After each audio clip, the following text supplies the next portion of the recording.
Hey, how y'all doing? This is Sharita C.W. Dela Cruz, and this is the Figure of Speech Talkcast, powered by Blast Music 24/7, Esoterica Entertainment, and you. Today, we have the esteemed pleasure of having on, um, she been around a while, but y'all just didn't know it. She's a rising star, Ursula Robinson. Come on in. Hello, how you doing? Hey! I'm so excited to have you on today. I'm excited to be here. Thank you so much for having me, Sharita. You're welcome. You're welcome. We can just dive right into it. Okay. Uh, Yes. let's see. When did you know that you had a passion for the arts? I guess when it was I've always been passionate about doing stuff, but I was really like, I don't know, audience, if you don't know this, I grew up with Sharita. We've known each other since we were Yay! knee high to a grasshopper. And so, my Yeah. family is very athletic. So I was always in athletics. But I really Mm-hmm. didn't know that I really loved performing and doing that stuff until we had to on Shell, Shell was decided that all of the grandkids needed to do Christmas caroling. And Oh, so we had to go caroling. And then we went through the neighborhood and we went caroling. And then they decided to do it at Christmas dinner because all of my grandparents, their kids, everybody came for Christmas and everybody. Thanksgiving, right? And Yes. so we did it for Christmas. And then my aunt Joyce, she said, "Well, we should add something else to it. Maybe we'll do a nativity scene." So then we started doing Mm. the activity scene. And then Joyce said, "No, let's add some talent." So then we started doing talent. So I've been doing a show since I was a kid. Every Christmas we did a show. Yeah. And so Mm. that's when I knew that it was what I wanted to do. Yes, I know that's definitely. I right. love performing. Like everybody else stopped doing the show, except I was still doing the show up until maybe my sophomore, junior year, probably my sophomore year of college, because nobody Really? wanted to do the show anymore. First and foremost, I want to say rest in power to Michelle. I remember her. She was Yeah. such a vibrant person. Yes. Um, so you did you perform at high school? I did. I took a drama class with Mrs. Edwards at Kaiser. And Okay. and Shout out so Miss and Edwards. I remember her. yes. Right. And so Mrs. Edwards was great. I had a great time in her class. I took drama class then, and then when I went to Grimsley, I took drama up under Mr. Z. And Okay. so so I did drama in school and I did drama and stuff at church because I went to Wales, and so we Wells. yeah, Wales If Memorial. you a And green we girl, went you at know Christmas Wells time. Memorial. Yes. At Christmas time, we did a little show. We did stuff, Yeah. and we did stuff throughout the year. They worked with the youth, and I did things. And I guess really after maybe middle school, elementary school, middle school, or something, it's kind of when I had solidified that this is kind of what I wanted to do. I forgot. Mm. I did do in oh Lord, I forgot what elementary school I went to. What elementary school did we go Did to? you go to Lindley? I went to Lindley. Okay, then.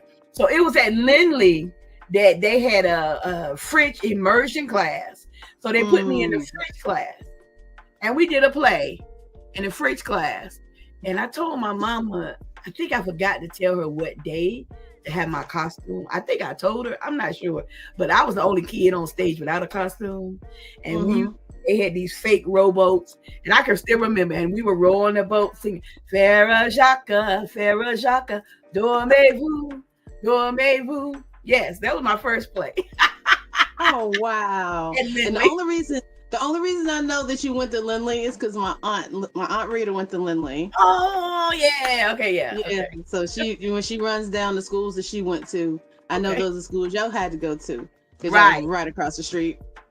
right. So, in pursuit of your passion for the arts, Mhm. um, you went to school at Shaw, right? And so, what did you Yes. do with your college training? Yes. Okay. I went to Shaw University, and while I was there, I met wonderful, wonderful people.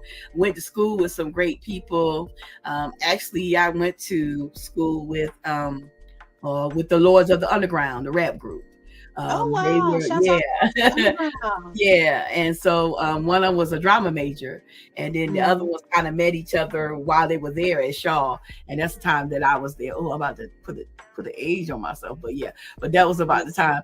And while I was there, I became more in love with theater, more in love with doing what I was doing, and I started writing when I was young. When I was about six Mm. or seven, I wrote a poem. My mother let me say it in church, and ever since then, I have been writing. I wrote a little simple kid poem. I think it was like a haiku or something, and I Yeah. was impressed. My mother loved it, so and I wrote my first play at Grimsley in a creative Mm. writing class when I Wow, was your first play? yes, my first play. Yes. And he let us. We did a. He was so impressed with it. I can't remember the teacher's name, but he was so impressed with it. He let us do a performance of it. And so we did like a read through, and my brother was in my play because he was in the class with me, Reggie. And Shouts out to Ray G. yes. And so it was great. I love writing, and I love acting. I love, crafts, anything creative. I love doing it because to me, it feeds me. It's like, oh Mhm. yes, I love I it. know that's right. I know that's right. So you graduated from Shaw. Mhm. Did you go to school anywhere else before you got down to South Carolina? Oh, yes, I went to University of North Carolina at Greensboro, and that's Okay, where I have okay. a MFA in acting, and I learned so much. I was stretched as an actress, and that's when I got an opportunity really to kind of meet some of the people at North Carolina A&T. Mm. And while I was at UNCG, I did stuff with people at North Carolina A&T. I had opportunity to experience a lot of different things, and so after UNCG, um, I taught at A&T for a couple of years before Wow. I moved to Orangeburg. I moved to Orangeburg to get a full-time job with benefits at South Carolina State University and everything. But I taught at North Carolina A&T for a couple of years as an adjunct. Right. Okay. That's all right. I didn't even know that you had to stop at A&T. That's a Mm-hmm. wonderful place to get Oh some yes, yes. real good experience. Yes. In fact, the at the time, the person who was over the theater department, Frankie Day, graduated from South Carolina State. So she Oh. knew that they were looking for someone. She knew that I wanted to try to find full time, a tenure track position in education, and so he recommended me for the job. And through after some twists and turns and ups and downs or whatever, I ended up in Orangeburg. Oh man. So I know there had to be a change for you because just because it's North Carolina and South Carolina, it's two different cultures going on. It definitely is a very different culture. And when I came here at first, it was really kind of hard to make friends and try to connect to people and things Yeah. like that. Yeah, it was rough. But I stayed here, and now I have like family clusters, I like to call them. I found out that my grandparents, my grandmother's from Orangeburg, and my grandfather's from Cameron, which is like 10 or 15 minutes away. And Okay. but I don't think they met each other until they met in Greensboro. And but yeah, so it's interesting. So I came here and I already had family. And That's awesome. my cousin was married to a young lady whose family was in Orangeburg. So she contacted her family members, and I came when I first came here, and I was staying with my cousin's wife's family. Did you wow. Right? That's God leading you to a place of comfort, Right. letting you know that Right. wherever you were going, you were going to be taken care of. Yes, isn't that amazing? And I was saying, Yes. God, like, how would you bring me back to this place where my grandparents were from? And what kind Mm, of thing, because I always think that I just believe that nothing is coincidence. And so that me coming back here, perhaps in some way, has done something for my family and for our legacy, definitely for my destiny, I believe. that's right. So it may be if I had had the umption or the gumption to go to New York at the age of 18 and go up there, my life would have been different. But I think that this is how God wanted it. Absolutely, because you've made, oh, we're going to talk about all the tremendous strides that you have made, the way that God led you through Mm-hmm. your experience and your passion. Because what they say, he'll give you your heart's desire, as long as it's Mm-hmm. the will for his line for his will for your life, right? Right. Um, you got the USC and you're having fun with the program, you're teaching, you're writing. Mm-hmm. When did you decide that you were going to write plays for your students? I was writing plays in undergrad and in graduate school. So once I started at the age of 17, I've been writing since then. And Mm-hmm. so I was writing monologues and doing little skits and stuff at Shaw University. And when I got to UNCG, I was doing full-fledged productions, writing productions, because I felt like that we needed representation, That and I part. wanted to have African American and African American women be showcased, and so I wrote stuff of that. And when I got here to South Carolina State, I had an opportunity to write here also, so to write and produce. But then I wasn't just doing it at the school. I started attending Spiritual Foundation Ministries, and at Spiritual Foundation Ministries, I started producing plays with them, and then I Wow. started producing plays on my own. And one of the things that I do very well is that I like to write biographical plays. So people hire Mm-hmm. me. I work on commission where they pay me to write something about a family member, about a particular thing in history, or even about a subject matter. And Right. so those things have been very, very wonderful to me because I like telling stories. I like sharing people's stories. I was even hired by the city of Bamberg to write a play about the history of Okay. Bamberg, South Carolina. So Okay. I've been doing a lot. I've written stuff for people in this community and people different places. And I've gone several different places to Detroit and to Atlanta, different places with my productions. All right. So let's talk about this one woman stage play that put you on. What was the Yes, name of that play? it was called Skinny, One Woman's Journey to Fat. And it's definitely a play about this character, Divine, who goes through this journey of trying to figure out who she is. So many times we identify ourselves by the size of our thighs Mm, as opposed to the size of our heart or who we are. mm. And it's just this journey. And it's a almost one woman play because I have another character in the play. Okay. It's my Okay. love interest. And his Oh. name is Plate. So it's really satirical. And what it is you have a love affair with Plate because everything else around you was not great. And it's really funny. It's interactive.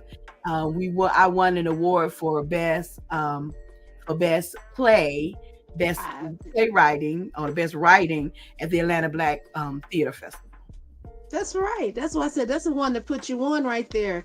And Yes. a lot of times we don't realize it, but the one thing that we can identify with the most with ourselves is Mm-hmm. the one thing that's going to serve folks in that same place. Mm-hmm. Um, there's a certain amount of people set for every individual because, of course, you know, love your neighbor like you love yourself. Mm-hmm. And our biggest job is to serve out here. So Mm-hmm. whenever we set our mind to that one thing, we're Uh-huh. serving the people that Yes. fall up under our umbrella, if you will. Yes. Yes. Definitely serve it. And I'm so glad that you were able to take that opportunity Yes. to. A lot of people are scared to talk about the things that Right. are closest to their heart. But Right. at the same time, you get over that fear and you're on to And something. on. But listen, if you can imagine that the things that you have gone through, it's almost like I think this is the way that they discovered the cure for the way that they discovered penicillin was Yeah. not through methods that people may go through or think that you would discover medicine from mold and from those kind of things, right? So you got to think about it, that the things that were meant to destroy you could Oof. ultimately be the medicine for someone else. Because when we Mm-hmm. took, and I don't want to get into the controversy of it, but when we took those COVID vaccines, those who did it, those who didn't, they formulated that really from a version of COVID that they had. Because, you know, that's how they do the vaccinations. They take some of the Yeah. virus, maybe give you a little bit of it. And that's what the flu shot is. They give you a little bit of Right. the flu to build up your antibodies. So That's when right. you have been through something, you have built up a defense, hopefully, against that thing, and you have survived it. So I could talk to you about surviving these things because I went through it and I'm here and Listen. I'm alive. And even though I may still deal with these things, I have a message. So we think about it as a ladder. And if I'm on step 5 of the ladder in dealing with how to be more friendly to yourself, Yeah. you're on the ladder 4. I can on level 4. I can at 5. I can still give you something on 4. That's right. And 5. I'm looking up to 6, 7, 10. I'm looking up to them to give me the ideas or the tools to get to the next level. So that is that term people use a lot. Each one reach one. So when That's you can right. reach one person, your my spiritual mother says this all the time, Faith Washington, let my experience be your wisdom. Mm. That will teach. That will Yes, honey. teach. Teach and preach. That's right. That's right. So, let's talk about how you managed to break into Hollywood. I was I was looking because I'm aware of you, and I've always taken the time to keep up with you. That's how I know about the stage play. And I was watching this show called High Town, and I said that looked like Ursula. Yeah. So I went to IDMB Uh-huh. and I said Ursula Robinson. I said, ah! And see, that's the thing. You was a quiet storm because I Yes. didn't even know that you was Yes. on the on a Yes. on a Yes. show on Hulu. Yes. Can you tell us about how you Yes. acquired? Now now you like I said, you're stealth. Yeah. So was that your first experience in Hollywood, or was there another one before that It that was we're not another aware one of? before that. It was before that. I think See, my first SAG feature was in Lady of the Manor. It's a movie by Justin Long. mhm. And it's on some of the pay-per-view channels and stuff. And they had a national release of it, but to limited theaters. And I filmed it in February, and I think a couple of 2 or 3 weeks later, the entire Mhm. country shut down for COVID. So I filmed Oh, it right before COVID. And it was my first union feature, which is SAG, Screen Actors Guild. Let me make sure I know what I'm saying. Screen Actors Guild. And so right, you're like, this right here, that comes from living a long life. yes, And ma'am. right. And so that was my first thing. And let me tell you, it was, oh man, it was amazing. I'm on set with the people that I've seen on television. And when I came in and did my role, they were like, oh my God, and she can act. She can act. And they were like, oh, she can act. I was like, that's why Yeah, y'all hire people, right? that's what I do. That's what I do. I like, that's why you hire people, whatever. So I don't know whatever was going on, but they were just so welcoming, and it was so warm. So that was kind of the beginning of what I was doing. And then then COVID happened, and we were already doing self tapes because Mhm. see, the world opened up for me when we were able to do self tapes at home and then send them in as opposed to going into a room, an audition room. Mm. I've done auditions Mhm. in rooms, and I've gone through and done those things, but the opportunity to stay where I am and to send my tape off opened up the world to me, and even became even more pronounced doing when COVID happened. So during COVID, a lot of the casting directors, what they did was they asked actors, "Hey, we want to get to know new actors." So actors Mhm. send in these auditions, and let's see, what's going on. So Jack Kennedy, who is the casting director for CSI, they had Okay. it was Kennedy something. I forgot the exact name of the casting company, but he was the one who contacted me. I put Right. in my audition. First of all, let me say this.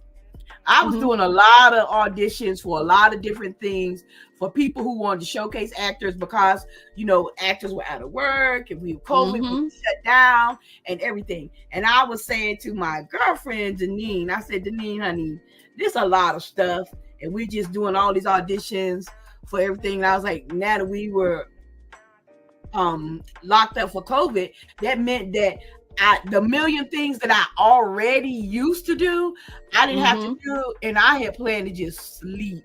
That first 3 months of COVID, honey, I just slept, and I was like, Because I you was had been on the scared. move. Oh, listen, I was scared to go out, and I stayed home and went to sleep and did all the things that everybody did, write down my groceries and all the stuff like that. I did all that. Yeah, yeah, yeah. But she said, do this one. Miss Ursula, do this one. I promise you. And I did it and sent it in to Jack Kennedy. He inboxed me and he said, I am doing a feature on African American actors who are not represented. Would you like to be a part of that? And I was like, yeah, Yeah. of course I would. So I think they got about maybe 50,000 auditions. And out of that, he might have done 50 or 100 African Americans. And And you. when he featured me, then I had agents coming to me. I didn't have an agent. And this is how I got my I was working freelance with an agent. Mhm. And that agent I got Hightown. Yes. Mm. And yeah, so I got Hightown. And then I took a class with Get Seen Studios, and I met Joy Purvis. And I took a class with Joy, and I really liked her. She liked what I had to offer. And now that's the agency that I'm with now. And I love it because my acting sister, my good friend, Arisha Connor Frierson, she Mhm. is also with Jay Purvis. She was with them before. And I love what they were doing for her. And I was like, Right. okay, so let's look at this Jay Purvis. Let's do it. And they're such wonderful people. My agent before then, wonderful woman. I have been blessed to have Mm. great experiences. So I'm very thankful for that, And so this is kind of how the ball got rolling. So I started in Hightown, and I was doing stuff with Hightown. And now let me tell you how God can do things, honey, because I Yes. had the role in Hightown. I auditioned for, okay, I played a Shanice. I Mhm. auditioned for the other role that was Really? Which working with one? Shanice. Right. My friend who was in there with me cleaning up the dead bodies. The one who was with me. Oh. She's Okay. actually Jamaican, right? She's Really? actually Jamaican. I had to do a Jamaican accent. Yeah, she's actually Jamaican. And so I auditioned for her role. Then they came back, right, and had me audition for Shanice. And Mhm. they took some of her lines and gave it to Shanice.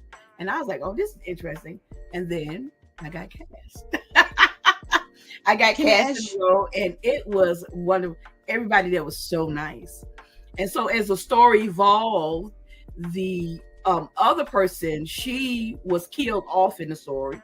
And Mhm. then they had to bring me Keep back. Shanice. Yes, Keep Shanice. And they were looking for me. If you look at the last few episodes before, because there was the final season, I came back for the final season. And man, my pictures all over the place. My pictures in all the because they were looking for that. We looking for this lady. We looking for this lady. And it was just the people were wonderful. The showrunners, everybody, the actors. Oh man, great people. It was great being down in Wilmington and shot in Wilmington. And let me tell you a little secret. Because we were in COVID, they had COVID regulations where we had to go. I had to go and stay in a hotel for like, I think it was 3 days. 3 days or something like that. At one point in time, one was 3 days and another one was 7 days. After you get tested, you have to isolate yourself and all this stuff. And so, but I had to go and pick up some supplies. So I went to this Walmart in Wilmington. Oh my God. And I'm not trying to advertise for Walmart, but let me tell you, this Walmart was like walking into TJ Maxx, or it was like an upscale. I was like, what? Is this what they do in Wilmington? And you know, I'm a shopper. I don't know if you're a shopper, Sharita, but I'm a shopper. I'm becoming a shopper. Yeah. Listen, when I walked into that Walmart, I was just like, because, honey, I had a ball, right? Because I had to go in there real quick. I was just walking through, staying away from people. I was quadruple maxed and everything. And I just went in there because I just went to pick up some personal stuff. And I was like, look at all of this. It was like paradise or something. And sometimes when I talk to people about that Walmart, I know exactly what you're talking about. It's on so and so, and I was like, yes. But I had a great time, and in the midst of doing that, the job that I got with Justin Long, Lady of the Manor, my reader was one of my students. My students have been a part of my journey. They have they have helped to coach me, inspire me, and then I have coached and inspired them. And I want them to know that it is very possible. Sometimes as an actor, it could be hard. It's a hard job to try to break into the business. It's much easier than it used to be. When I was younger, you would have to move somewhere.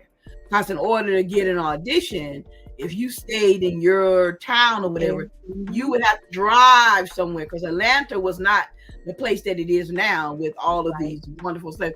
So you would have to go. It's like, if you want to be an actor, you got to go to LA. You got to go to New York. You know, and then they start saying Chicago, and then then it's different places. But it was never Greensboro. Never. So, but I mean, I found such wonderful things to do in Greensboro, because there's a lot of great people in Greensboro doing great stuff too. That's so this has been the journey for me, has been about showing people, one, that God hears the prayers of young kids. God heard my prayers. Two, God is allowing me to live my dream. He's opening doors. He's doing that. And he always had this purpose for me. Yes. And I don't know if this was the time or was supposed to be, but it's here, it's now. If I skip my time and then it came, some people but I believe right now it's such a perfect time for me because of who I am. That's right. An actress, but also too as a business owner, because when you're an actor, you own your business because you own you, unless somebody got paperwork on you. That's right. But you own yourself. You got to market yourself when you do that. And so now I'm at a level where I'm very comfortable with a lot of different things. I know who I am as an artist. And so I think that's why now is such a great time for this.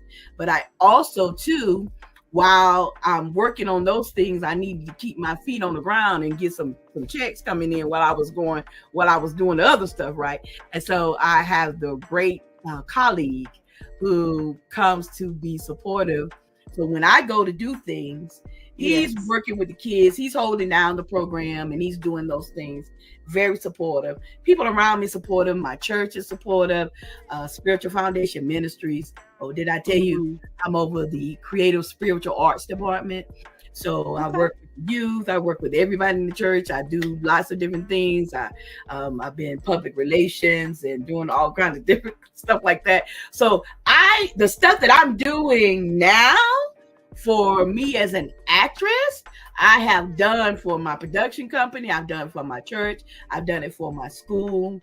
I've done it for different entities. So I'm just like, it's time for you now, girl. Yes, come on, Sharita. Hold on real quick. Yes. Hold on real quick. Listen, we got to break out for the Blast Artist of the Week, and then we're going to come right back to you, all right? Okay. Look at you. I'm so happy for you. Vic, take us away.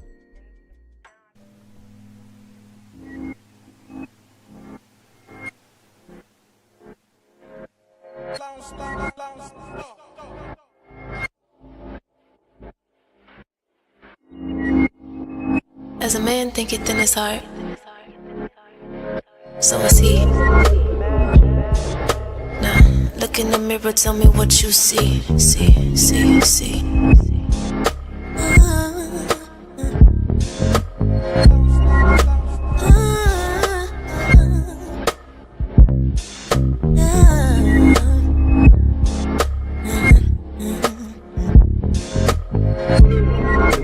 You don't see me like I see me. You don't see me like I see me. Nah. You don't see me like I see me. A black god, a black queen. You don't see me like I see me. You don't see me like I see me. Nah. But I see you like I see me. You're a black god, a black queen. Look in the mirror, tell me what you see. I mean, do you really see a hoe? Society calls you bitch, but you are not a dog. It's the other way around, baby girl. You are a god. I know you probably never heard of this, so I suggest you take a hold of this. Yeah, it's some people on this boat that's poking holes in it, but we gon' patch it up anyway and just float on it. People say we don't reflect God, but we the co-creators with God. So if somebody got a problem, then that's their problem. They need to take that up with God, cause we've been here since the beginning. Team black girl, yeah we winning, but we gotta stop with the division. Where light is right and black is whack, that's superstition. Cause Willie lynched us regardless of the difference, but we don't get it. A reflection of you, you're a reflection of me. We're a reflection of God, and inside us is the key. We hold the secrets of the universe, produce the universal kings. We produced Martin with the dream. We produced Elijah, Kareem, and we produced Farrakhan on the scene, yeah. But you don't see me like I see me. But you don't see me like I see me, nah. You don't see me like I see me. A black god, a black queen. But I see you like I see me. But I still see you like I see me, yeah. I see you like I see me. You're a black god, a black queen. A black god, a black queen. Black god, a black queen. You don't see me like I see me. A black god, a black queen. A black god, a black queen. A black god, a black queen. But I see you like I see me. With royalty. Look in the mirror, tell me what you see. Do you really see a nigga? Do you really see a thug? Do you see a drug dealer? Do you really see a savage or a beast or a killer? Well, I don't.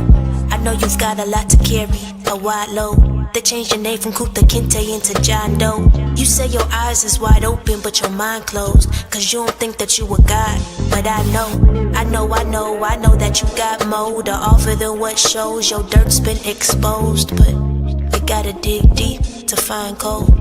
To find gems, to find gold, that's what you are. Ain't nobody gotta tell you you a star. That's why you want the finer things, the gold chains and the diamond rings. Cause the king deserve it all, no LeBron. You're a reflection of me, a reflection of you.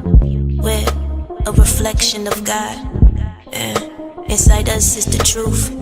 You are the creator of the universe, the sun, the stars, and the moon. Anything you think you can do. Don't you know your mind is a womb? Your thoughts can give birth to something new. But you don't see you like you should see.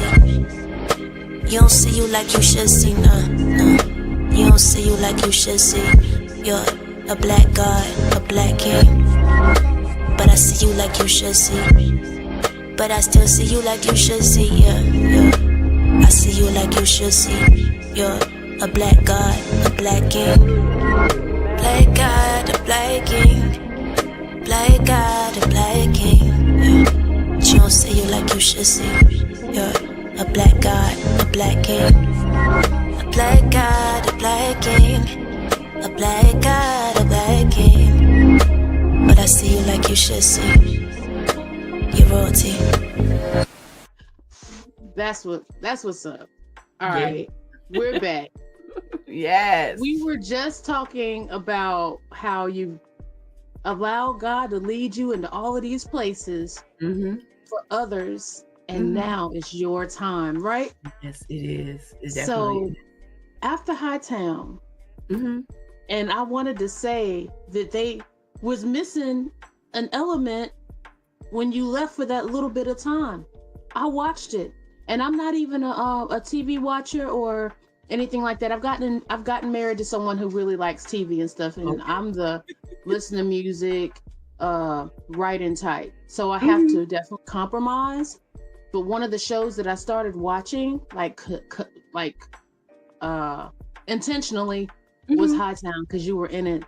Whenever you weren't in it for that little bit of time, it was really truly an element missing. They had to bring you back. Oh, that's so sweet. And maybe I'm partial because I'm a fan and family, because I'm gonna call myself family, because Barrett's. We definitely are family. I was just like, where's she at? Y'all gonna bring her back? I went back to IDEMB, and I said, where's she at? All right. So then, after Hightown, what other experiences have you? Yeah. After Hightown, I ended up doing some independent films and doing some different things, and I started also too. I'm still producing and writing plays. I still do that. That's majority of my time is spent producing and writing, and so. And in the midst of it, I've done some independent. I did Bermuda. I've done some things. So, and then in the midst of that, I am doing lots and lots of auditions and going places and doing great stuff. And I had other jobs. I can't remember everything at this moment in time. I worked with Tammy Mack out in LA. I did a movie with her called The Plantation Tours. Oh, and it's really good. And so I've done a lot of different things. And then I had this opportunity. I got this audition. And this audition was for a toothless lady who was beating down a preacher. And she had her sons beating down the preacher. And I stood in my audition and I was doing it and I was adding stuff to it. And I was like, And my girlfriend, Ursula, she's like, ooh, Ursula, that might be a little too much. I said, no, I think this is what they want. And then I got the phone call from my agent, and that's how I got Linda on Divorce in the Black, Tyler Perry's Divorce in the Black. Yes. And okay, so now I'm gonna say it. If y'all don't know, and you ain't seen the scene, would a woman tell her sons, take him out? Get I was paraphrasing. Can you do it when you looked into that one line? Get Cody. No, not the casket. I think the nation went wild, the world, because crime is, worldwide. Everyone went wild. I think there's anything in that movie that people will remember is when you told your sons to get that boy out the box. Yes. I was like, no, she didn't. Was that improv or was that written in? If you're at liberty to say. Yeah, it was scripted. Yes, it definitely was. It was scripted, and it was such a wonderful scene. And the young men who played my sons, they said to me, and I said, I don't remember saying this, but they said to me later, they're like, "Mom, you said it.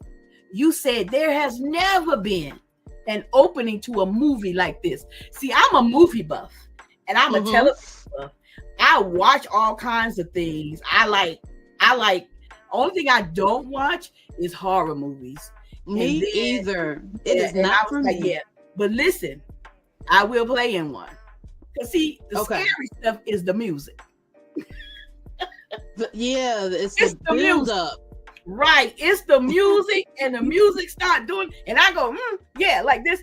But without the music, I'm fine. Yeah.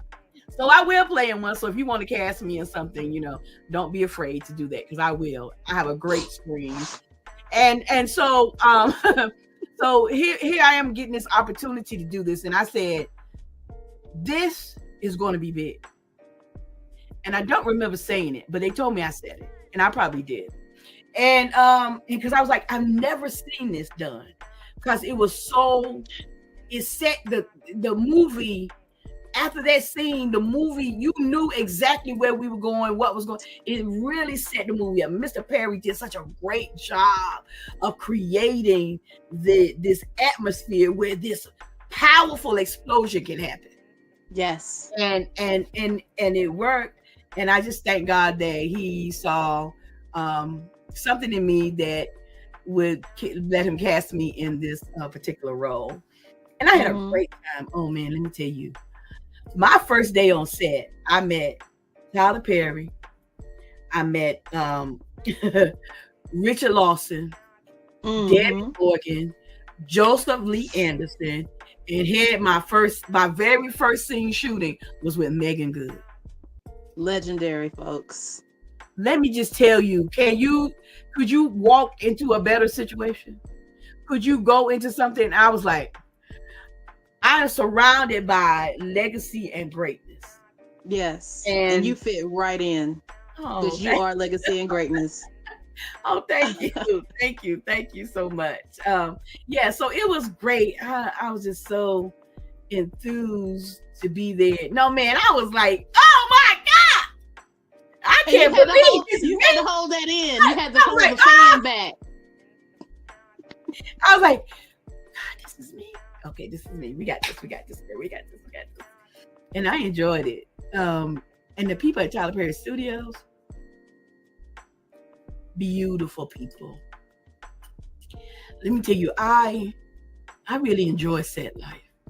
I'm just tell you why. Because on set life, you really don't do anything but concentrate on doing what you're supposed to be doing, which is creating a three-dimensional character that is believable, making connections with other characters, that you know the direction in which the director is trying to take this, and you give them what they want so that we can create a cohesive piece of art, right?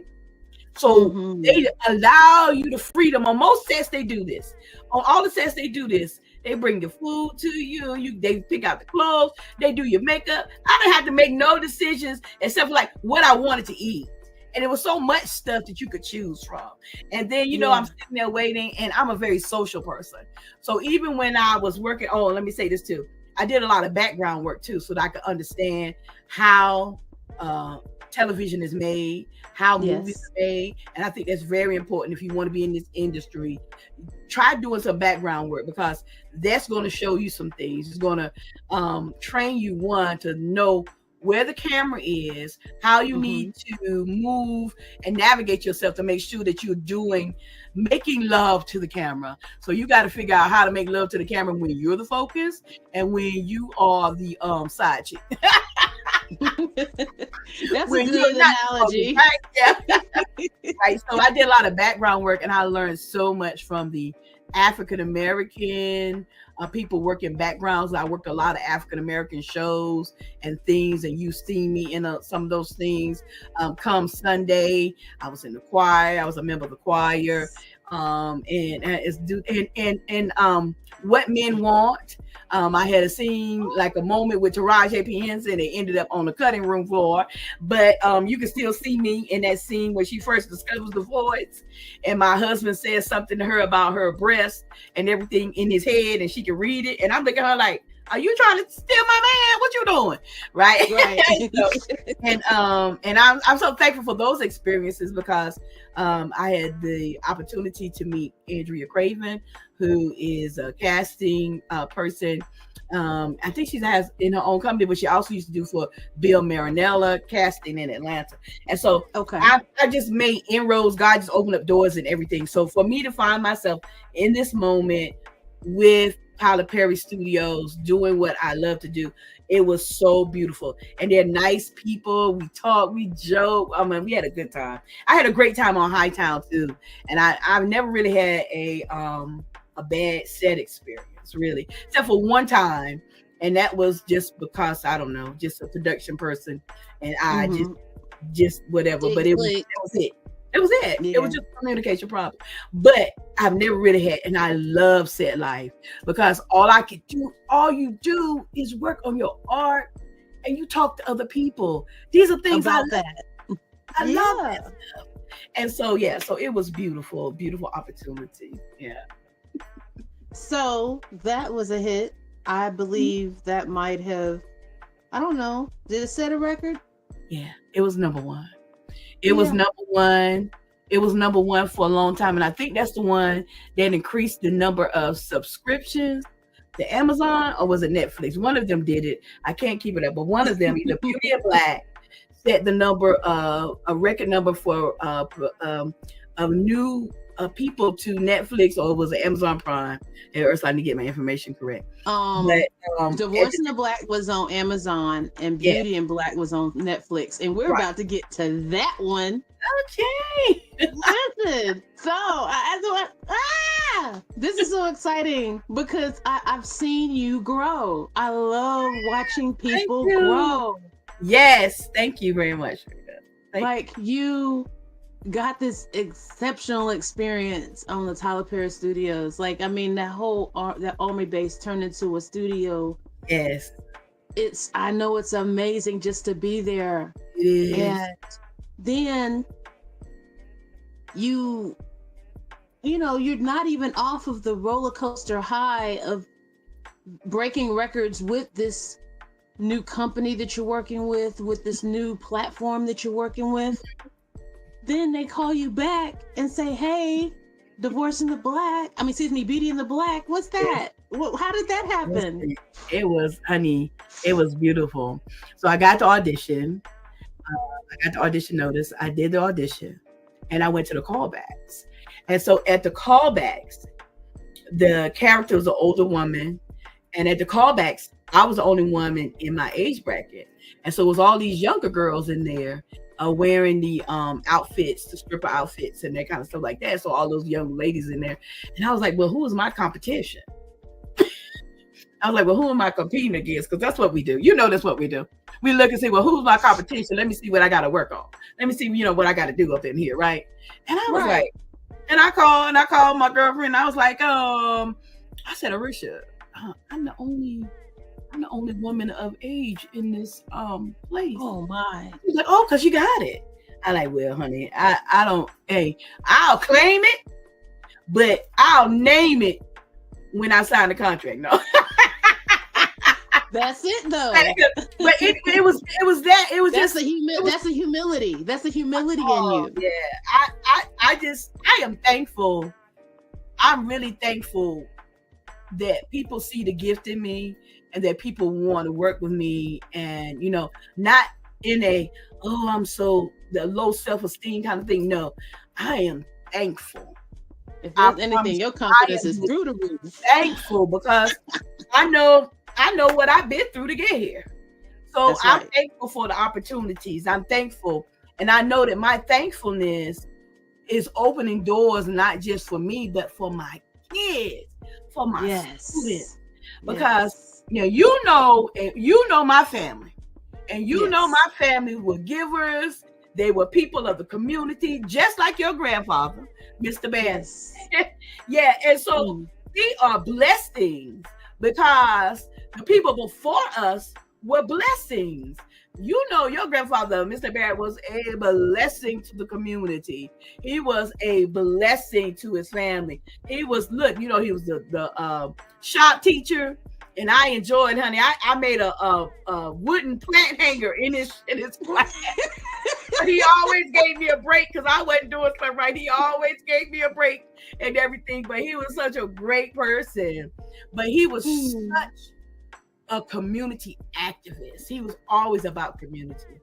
And when he passed, I did this video about where is community, because he was definitely a community activist and a person about making the community better. I remember, and I'll tell you just about how we used to be as a community. You're gonna break me all the way down today, girl. Go ahead. I had a Charlie horse in my leg, right? I had a Charlie horse in my leg. I didn't know what was going on. Then years later, I knew what it was. But I got this cramp, and it felt like somebody was stabbing my leg, and I was screaming, crawling through the house. I didn't know what to do. And my grandparents were gone. It was just like I think me and my brothers were there.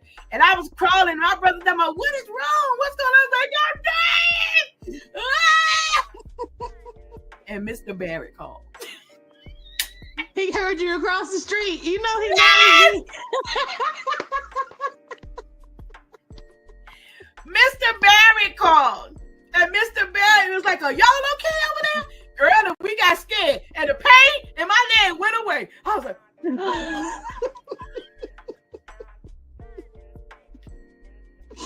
oh my God. I didn't want him telling my grandparents nothing, honey. I was like this. Girl. Mr. Barry, I just hurt my leg. He said, all right now, y'all be careful over there. Yes, sir. Y'all's phone number was on the list. You remember 911 used to be 373-2222. No, growing up. Yeah, it wasn't 911 until we was like a little older. Okay. Y'all number, the Spanx, the Penix. Yes. 911, y'all number, the Spanx, the Penix. Yes, that was it. Miss Ruby. Yes, and Miss Ruby. Yes. Oh, Listen, girl, let me tell you, we had adventures in that neighborhood. Oh. My aunts tell me all about it. Oh, yeah. And I knew how I wanted to play softball because y'all play softball. Right, yeah. Yeah. That was the link. That was the link. It was. So here we are in this opportunity for us to come back together again on this platform. Yes. And really, we are the product of a legacy of great people who love people and who love the community. Because both of your grandfather and my grandparents, they love the community. They love people. And blessings that we've gotten in this life, they come from the seed sown by our grandparents and our parents, our other family members. And so the seeds that I sow now, because I don't physically have children, I haven't given birth to any children, but I got a bunch of kids. So I got godsons, and I got goddaughters, and I got mentees, and I got all this stuff. And my seeds now are going to be blessings to them and blessings to my nephews and my nieces. So I'm just excited about that. I'm excited about being the recipient of my mother's blessings because of the things that she's done and everything. And so I feel like God is just bringing up that whole abundance of stuff that they sowed for us, the prayers, the hopes, and the dreams. The prayers. Oh, yes, honey. We prayed down from 1980s. Yes. Come on. Down, because I know your grandmother prayed for my family. Yes. And your grandmother, when my uncle Tony was hit by a car, she was the first person out there, and she talked to him, kept him calm because he got hit hard. That car hit him hard. He lost 2 front teeth. We thought he was gone. And she talked to him and everything. And I'm on the ground. And she's like, and you were the consummate actress, because only you can take me from a stunned state of mind to laughter. Yes, that's me. So we great. And so there's nobody like the Glover Street Savers. You remember that? You remember that little game? I heard about it. JoJo was in it. Oh, you talking about they don't know who these people are. It's okay.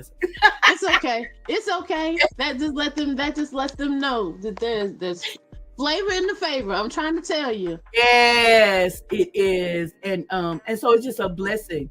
Who would think that these young people from Glover Street would come out and just be great? There's such greatness. We were surrounded by greatness, great people, and people who are doing great things and stuff now. So I am thankful for my community. I wish we had that level of community that we used to have back in the day. There were so many benefits to it. And now we are isolated in our homes. Some of us are scared to let other people know what we got, what's going on, because they're gonna come in and break in and try to do whatever. You know what I mean? And we don't have that level of community like we used to. We talked about that on another episode about, gatekeeping and people not wanting other people to be aware of the tools or the elements that are necessary for success.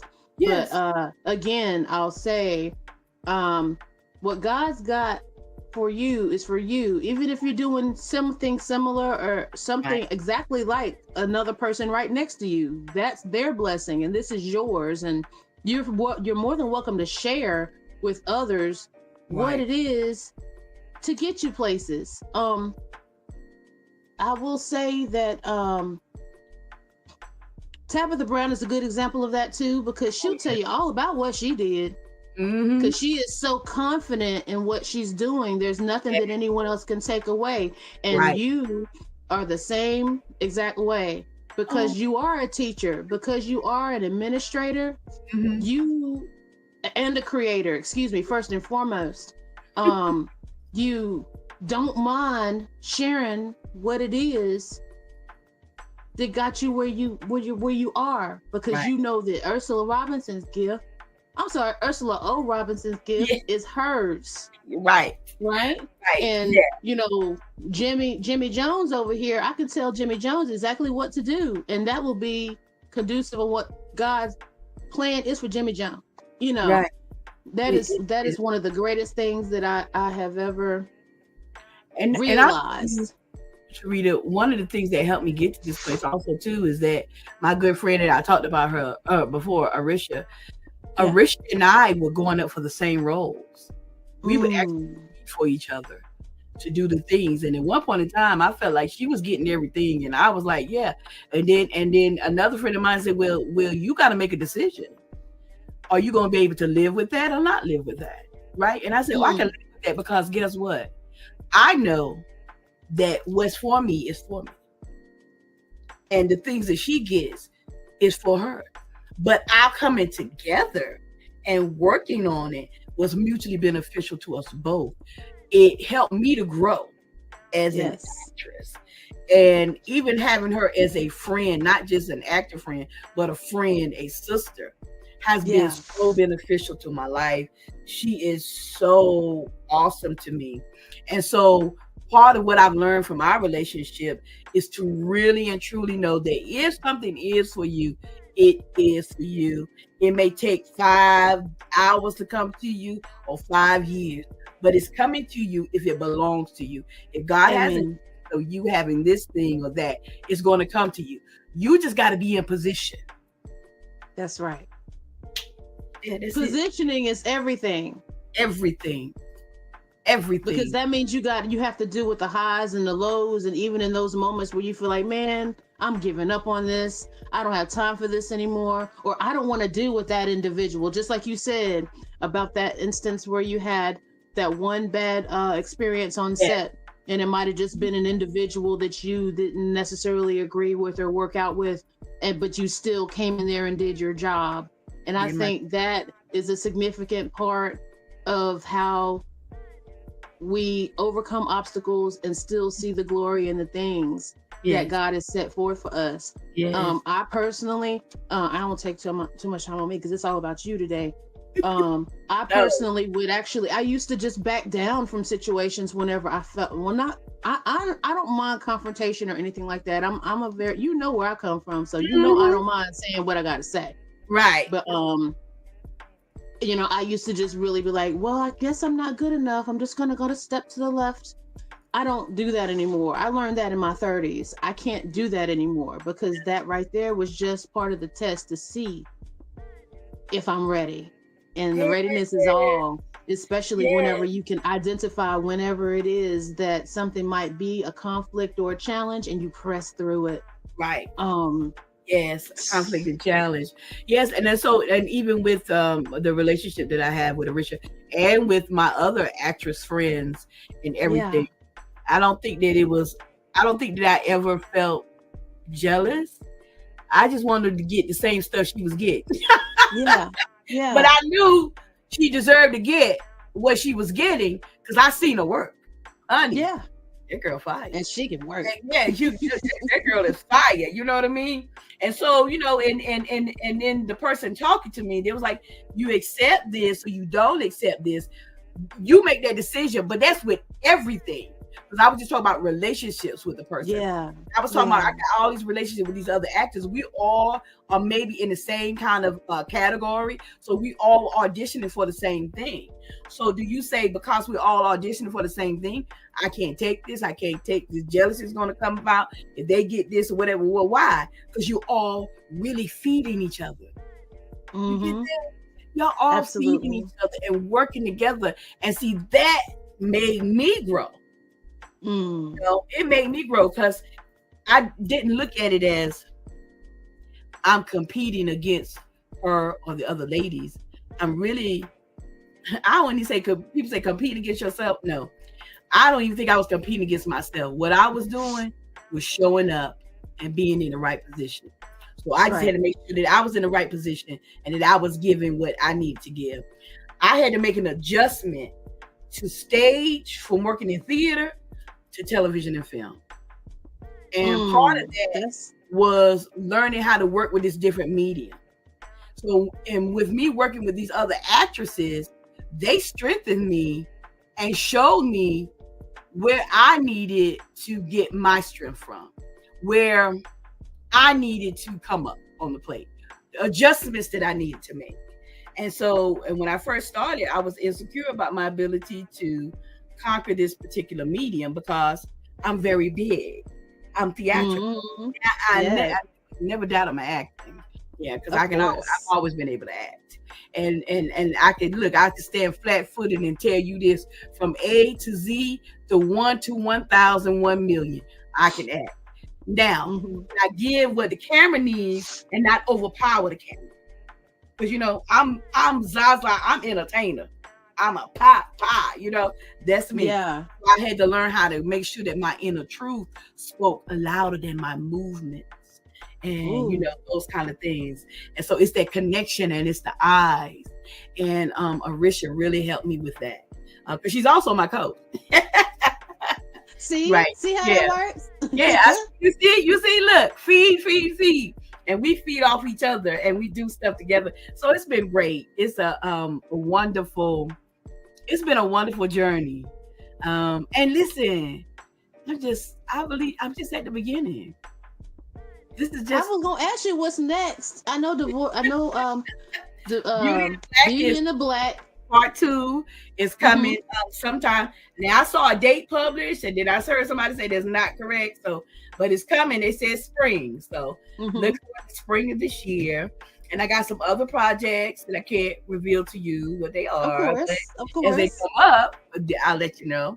And right now, I'm working on a book, and it's coming out in spring also. How to Live Your Dream in 5 minutes a day. Why 5 minutes a day? Because some days that's all I had. And so a lot of times you think I can't do it because I'm too busy. If you can carve out 5 minutes in every day, it will add up and it'll bring you to where you need to be. I promise you it works. Because once you find that 5, you're going to find that you got 10, and then you can find 20, and then you can find 30.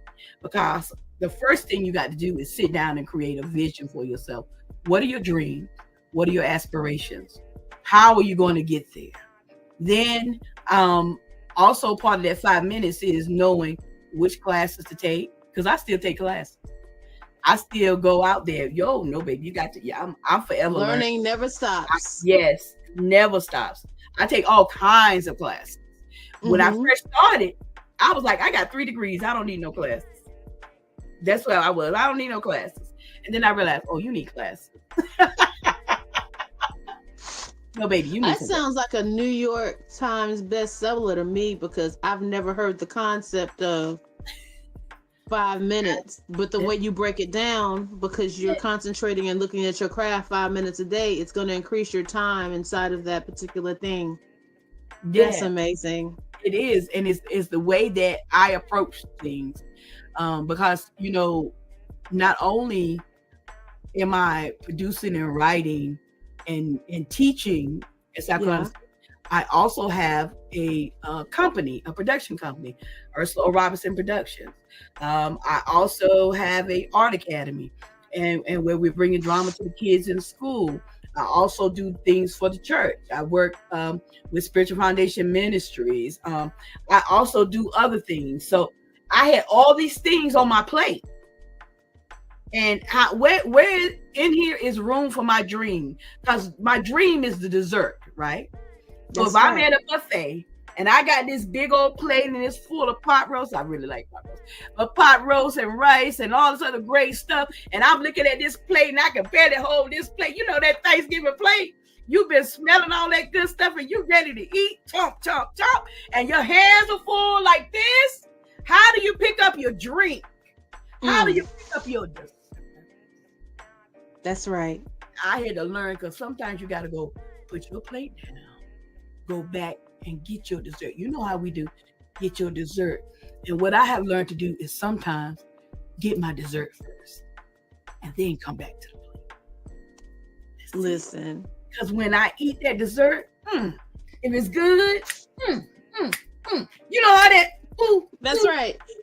I dance when I eat too. Yes, honey. Yes, real good. People, yes. People don't understand it. Hey, I don't know where it comes from, but when it hits their mouth right. Let me do it again. Let me hit it again. Yes. Because if you get that dessert first, I promise you, it makes that plate much, much tastier. That's right. Yeah. Where can we find you? Where can we find you on social media? And how could someone contact the Ursula O. Robinson Production Company? Yes. Okay. You can find Ursula O. Robinson Productions. Earthsteady is also my stand-up. I do stand-up comedy too. So Earthsteady is stand-up comedy. All of that is on Facebook. Ursula O. Robinson. Earthsteady, Ursula O. Robinson Productions. I'm on Twitter as Ursula O. Robinson. I'm on TikTok as @Lady U Drama. You know, it's back on now. And I'm also on Instagram at Ursula O. Robinson. And if you would like to contact me about performances or appearances or anything, you can reach me through my social media. Right now, I am working on my website and getting everything together so that you can have a different connection to me. So just bear with me while we get that together, and we'll have that out and finished in time to launch the book, because a lot of people come to me and they talk about things that they want to do, and they just talk about it because they have no concept of how to get there. I got to, and I see myself, but I don't know what's the first step to take. What's the second step? How do I get to the dream? And that's what I do every day. Every day that I teach. I also teach, look, as I'm telling things like, girl, you got so much. But I also work with Upper Bound at Claflin University. And so I teach 10th through 12th graders. And part of my work as a humanities writing teacher, which I did before, now I'm teaching them drama, was to prepare them for college to do their essays. And so their essays, their college essays, we talked about dreams. And I talked to them and I said, your parents may not have been able to live their dream because they had children, because they had responsibilities. Hopefully you don't have any kids at this stage of time, and your biggest bill may be your phone bill. That's right. So right now is a great time for you to chase your dream. Don't worry about this street life or what other people are doing. You need to put in that work so that you can live your dream, because your parents, some of our parents really worked hard and wore their bodies down trying to provide for us. But you can do it smarter, not harder. That's right. That's right. Man, it has been a blast having you on. We might have to have you on again. Yes, I would love that. We might have to have you on again. I'm so proud of you. I'm so proud to see you doing all the great things that you're doing. You're an artist in your own right, you know, and people know your work and know what you go around and what you do. So I'm proud of you for standing up, being Sharita, and being who you are, doing what you do. You are the legacy of a great, great family. So to God goes the glory, and I'm so thankful that I can see that I can be seen in that way, especially by people that have known me a long time. You know, I really didn't know that I was going to even take these types of direction because I was kind of shy. You know, my mama won't shy. No, I was kind of shy. I was kind of shy growing up, and you know, I'm telling you, when God wants you to do a thing, He's gonna make you do a thing. It started with speaking in church, doing church announcements, speaking publicly. When I was 7 years old at United Institutional Baptist Church on East Market Street. Yes. So yeah, you know, we was all steeped in the Word. Growing up. Definitely, honey. Now we tossed the word out when we went outside, but yeah, we all the seed was sown, so we always had to bring it back. Yeah, bring it back. That's it. Bring it back. That's right. Those seeds are still in us. Isn't that beautiful? Absolutely. Yes. Yes. We're gonna go ahead and close out. I want to thank you so much for taking time out of your busy schedule to visit with us here on the Figures of Speech Talkcast. This is Ursula O. Robinson. I'm Sharita C.W. Dela Cruz, and this has been the Figures of Speech Talkcast on Blast Music 24/7. Thank you for having me.